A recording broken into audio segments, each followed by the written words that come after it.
آزادی کا دن، independence day. زینب صبح سویرے اٹھتی ہے اور اٹھ کر سب سے پہلے اپنی پیاری چڑیا کو دیکھتی ہے جسے وہ بہت پیار کرتی ہے۔ زینب کی نظر ونڈو سے باہر جاتی ہے اور وہ دیکھتی ہے سارے گھر بہت پیارے پیارے پاکستانی جھنڈوں سے سجے ہوتے ہیں، اور زینب کا اپنا گھر بھی پاکستانی جھنڈے سے اور جھنڈیوں سے سجایا ہوا ہوتا ہے۔ زینب اچھل کے روتی اپنی مما کے پاس کچن میں آتی ہے اور اس کی مما زینب کو بتاتی ہے کہ آج 14 اگست ہے، ہماری آزادی کا دن، اس دن ہمارا پاکستان آزاد ہوا تھا۔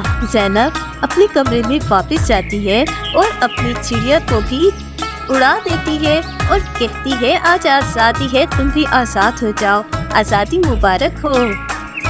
پھر وہ اپنے فرینڈز کے ساتھ گراؤنڈ میں جاتی ہے، وہاں پاکستانی پرچم کے نیچے وہ سب دوست مل کر قومی ترانے پڑھتے ہیں۔ زینب کی چڑیا اپنی آزادی کی کہانی گا گا کر دوسرے پرندوں کو سناتی ہے۔ جی تو پیارے بچوں، آزادی ایک بہت بڑی نعمت ہے، ہمیں اللہ تعالیٰ کا شکر ادا کرنا چاہیے کہ اللہ تعالیٰ نے ہمیں ایک ایسے ملک میں پیدا کیا ہے جو آزاد ہے، جہاں پر ہم آزادی سے اپنی زندگی بسر کر سکتے ہیں اللہ تعالیٰ کے بتائے ہوئے اصولوں کے مطابق۔ ہم آزادی سے مسجدوں میں اذان دے سکتے ہیں، ہم آزادی سے مسجدوں میں نماز پڑھنے جا سکتے ہیں، قرآن پاک پڑھ سکتے ہیں۔ تو بچوں، آپ مجھے بتائیں کہ آپ نے اس آزادی کے دن پر کیا کیا؟ کون سا ایک انوکھا کام کیا جسے سب دیکھ کر بہت خوش ہوئے؟